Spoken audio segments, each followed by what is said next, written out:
Hi. So, as last week, our topic this week continues to be tornadoes. I'm going to start the research off this week with a PowerPoint about tornadoes, and then I'm going to set you off on a task which will involve doing some cloud watching. So, let's get started with our PowerPoint. So, tornadoes. A tornado is a swirling funnel of air that can come down from some of the biggest clouds called cumulonimbus.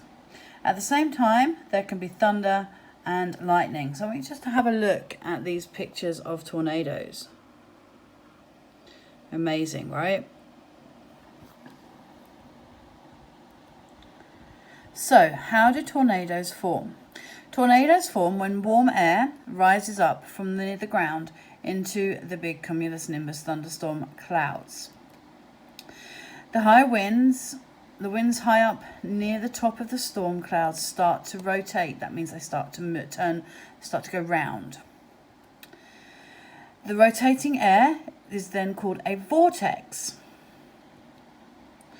The air flows along the ground from all directions, and the vortex moves downwards and becomes more narrow.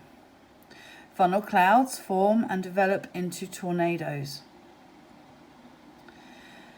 You can see tornadoes because of the water droplets and dust that get caught up in them.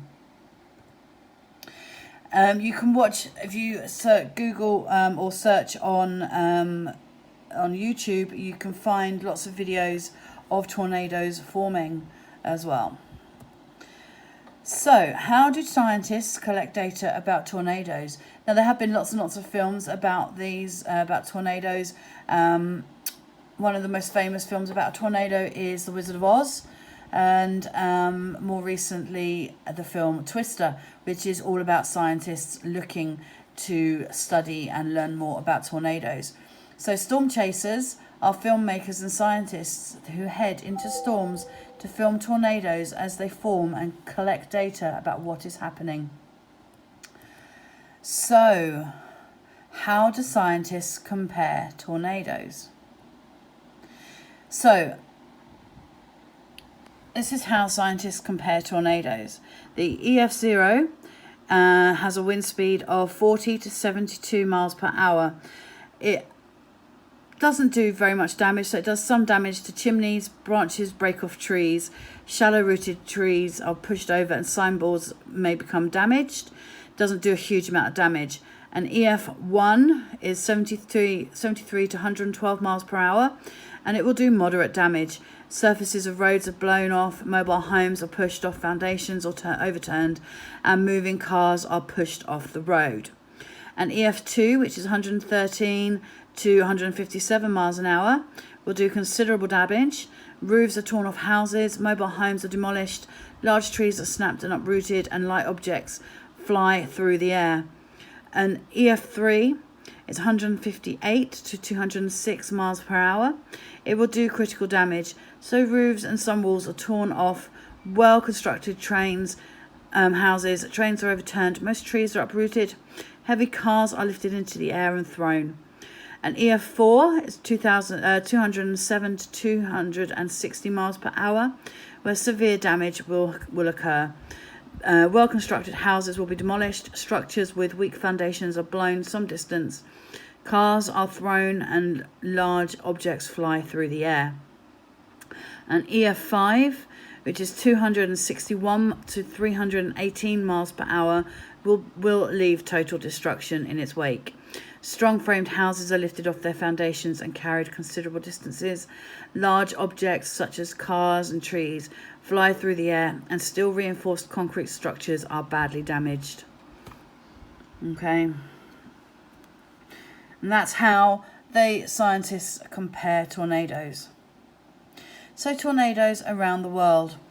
Tornadoes occur in America. Most tornadoes occur in what is known as Tornado Alley. If you have a look here at the map of America, the dark bit that looks a little bit like a mitten is where the tornadoes will mostly occur in America. That is Tornado Alley, and that happens in the states of Texas, Oklahoma, Kansas, Nebraska, South Dakota, North Dakota, Iowa, Missouri, Arkansas, and Louisiana. And that's where you would find the majority of tornadoes in America. They report almost 500. Most of the 500 tornadoes that are reported each year are reported in Tornado Alley. The UK. The UK, most tornadoes, if they occur in the UK, occur in the southeast, East Anglia, and East Midlands, and that's down the bottom there. Around 30 tornadoes per year are reported in the UK. The UK has more tornadoes per unit of land than any other country in the world.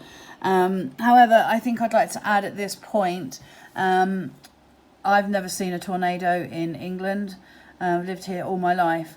Although I did read in the newspaper that 2 tornadoes were reported in Wales last week. It is unlikely that we will get tornadoes where we are, so they're not something that you need to be worried about. So, as part of this PowerPoint, I talked about, at the beginning, I talked about clouds. So I talked about clouds and how tornadoes are formed from the cloud formation. What I would like you to do this week as your task is to spend some time outside just looking at the clouds. So I'm currently outside where I live and I'm looking at the clouds in the sky. They are not looking particularly great. It looks like it might rain. What I'd like you to do this week is spend some time outside having a look at the clouds and draw them. Take pictures of them, have a look at them, see if you can see objects in them. Not physical objects, but they might look like something. Have a look, have fun just gazing at the clouds. And I look forward to seeing the video, the pictures or the photographs that you take. Have fun.